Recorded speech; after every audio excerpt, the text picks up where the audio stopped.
abordant le deuxième chapitre de la première partie, la direction de l'entreprise. Mais avant, revenons un peu en arrière pour voir quels sont les principaux enseignements à tirer du premier chapitre, l'organisation. Tout d'abord, l'organisation du travail s'est imposée avec Taylor comme une nécessité pour pouvoir augmenter la production et la productivité. Elle s'est développée par la spécialisation des tâches et la séparation entre la conception et l'exécution du travail.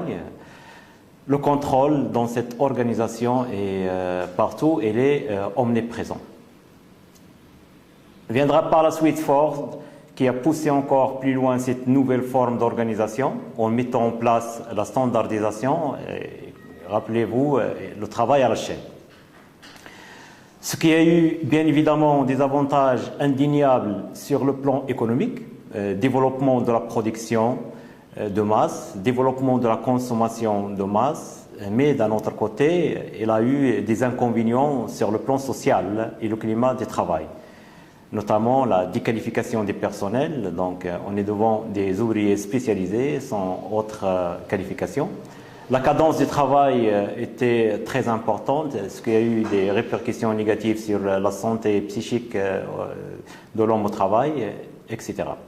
Comme réaction à cette nouvelle forme d'organisation qui a gagné presque tous les secteurs de production, compte tenu de son efficacité bien entendu, on va assister au développement d'un courant de pensée, une école, plusieurs théoriciens, plusieurs penseurs.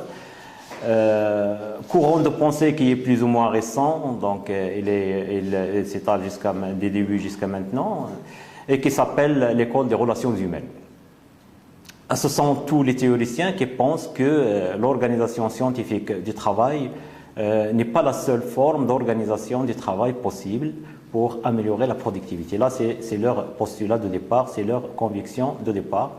Et ont répondu à ces inconvénients par d'autres formes d'organisation qui donnent évidemment plus d'importance aux conditions de travail. On a assisté à l'enrichissement des tâches, l'élargissement des tâches, les groupes semi-autonomes, etc. Pour certains spécialistes dans le domaine de la gestion, l'organisation scientifique du travail ne concerne que le travail dans les ateliers. Par contre, tout ce qui est direction, tout ce qui est management, tout ce qui est administration relève d'un autre volet de gestion, c'est l'administration de l'entreprise ou la fonction de direction. Bien évidemment, ce découpage est plus ou moins arbitraire.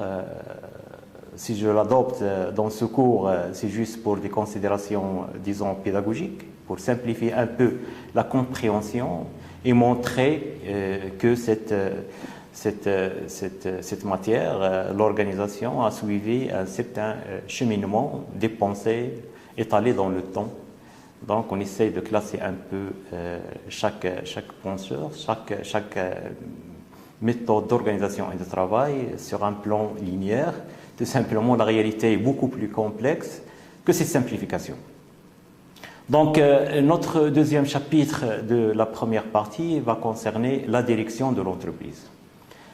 Comme introduction, je peux dire que l'organisation du travail qui a ses penseurs et ses fondateurs, on a vu Taylor, on a vu Ford, etc. La direction de l'entreprise a aussi ses fondateurs et ses théoriciens, des gens qui ont jeté les bases et ont mis en place les fondements scientifiques pour la direction de l'entreprise. Il y a globalement deux catégories de penseurs dans ce domaine. Premièrement, il y a ceux qui, en partant de leur expérience personnelle, comme on va le voir, en partant de leur vécu tel qu'il a été pensé par ces auteurs, ils pensent, ils dictent, prescrivent des règles de direction. Ils nous disent comment les choses doivent se passer, qu'est-ce qu'il faut mettre en place pour bien diriger les hommes.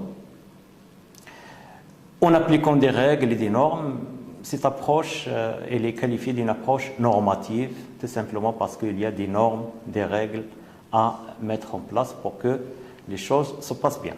Taylor, Fayol, Ford, donc ce sont tous des ingénieurs. C'est à partir de leur expérience personnelle qu'ils ont par la suite théorisé et ont mis en place un certain nombre de règles. On l'a vu avec Taylor, spécialisation, séparation de l'exécution et de la conception du travail. Ce sont là tous des règles, des normes qu'il faut appliquer pour arriver aux objectifs de l'organisation en termes de croissance, augmentation de la production, augmentation de la productivité, etc. On dit de cette approche, c'est une approche normative. À côté de cette approche, à côté de cette première catégorie de penseurs, il y a d'autres qui essayent d'expliquer le réel, voir quelles sont les composantes du réel, expliquer, analyser par la suite, et qu'on nomme qui s'intéressent beaucoup plus à ce qui est style de management, etc. Et ce sont à l'encontre de l'approche normative, c'est une approche qui est positive, explicative, qui part du réel et essaye de le expliquer et de donner les prescriptions par la suite. Mais avant d'aborder ces deux éléments-là, les deux approches, l'approche normative de Fayol et l'approche explicative ou positive de Mansberg, on va s'intéresser à Mansberg. Voyons tout d'abord quelle est la définition de notre sujet, quelle est la définition de la direction. Alors, le mot direction signifie à la fois, comme l'organisation, donc il a une double signification. Le mot direction signifie à la fois une fonction, qui est une des principales fonctions du dirigeant, dont j'ai parlé au chapitre précédent, à savoir la planification, l'organisation, la direction et le contrôle. Donc la direction, c'est une fonction parmi d'autres au sein de l'entreprise. Mais aussi, ce mot direction peut signifier un lieu de localisation ou un endroit. Par exemple, le dernier étage généralement d'un bâtiment administratif est réservé à l'administration, donc c'est un lieu. Parfois, on entend parler les usines Santa Casa, l'administration est ailleurs, donc c'est un lieu.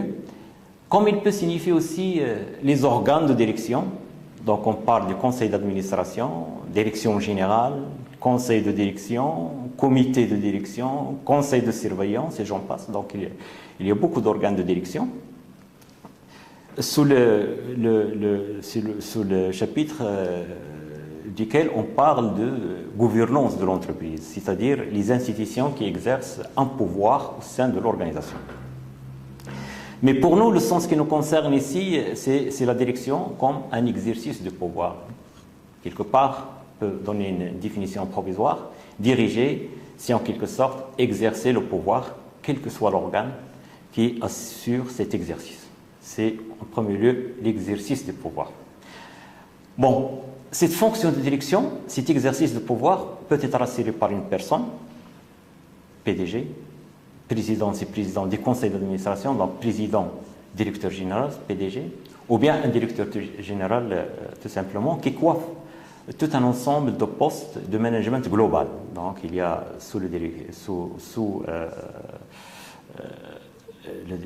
directeur ou le directeur général, il y a plusieurs directions, donc lui il coiffe tous les postes de management global de l'entreprise, ou comme il peut être un groupe de personnes, donc le directoire, le conseil de direction, etc.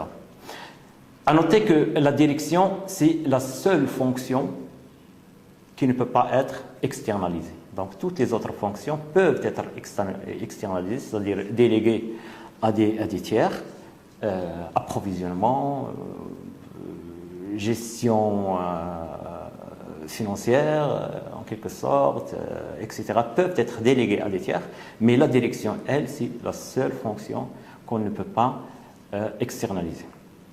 Ça, au niveau de la définition de la direction, voyons maintenant quelles sont les missions de la direction. Généralement, la direction est responsable de 3 missions essentielles.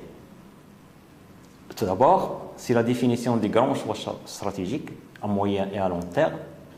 C'est le sens que j'ai évoqué quelque part dans l'introduction de ce cours. La direction, elle trace la voie à suivre, se forme d'objectifs, et aussi il mobilise le personnel pour la réalisation de ces objectifs stratégiques. On désigne cette mission comme étant une mission de finalisation, par la définition des orientations stratégiques, par la définition des objectifs, par la définition des buts. La direction donne une finalité à l'organisation ou, comme se dit dans les sciences de gestion, une finalité à l'action organisée. Donc il y a des gens, il y a des objectifs différents, mais la direction générale, il finalise tout ça vers un objectif déterminé, souhaité, qui peut être soit un objectif de croissance, un objectif de rentabilité, de profit, de part de marché, de développement de nouveaux produits ou tout simplement de services, etc. Bon, là c'est la première mission de la direction, c'est la définition des grands axes et des grands choix stratégiques à l'entreprise. Deuxième mission importante, c'est une mission d'organisation, on l'a vu, dans le sens où il doit mobiliser les moyens nécessaires pour entreprendre les actions, répartir les activités.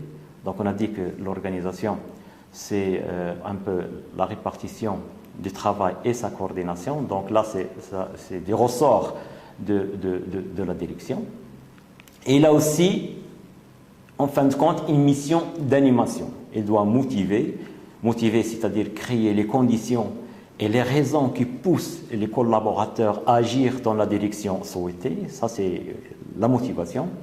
Il doit coordonner entre les ressources disponibles et les objectifs souhaités. Donc, il y a des ressources, il y a des objectifs. Il faut mettre en place une coordination pour que les ressources arrivent à réaliser les objectifs avec tout ce qui s'ensuit en termes de travail horizontal entre les différents acteurs au sein de l'entreprise, etc.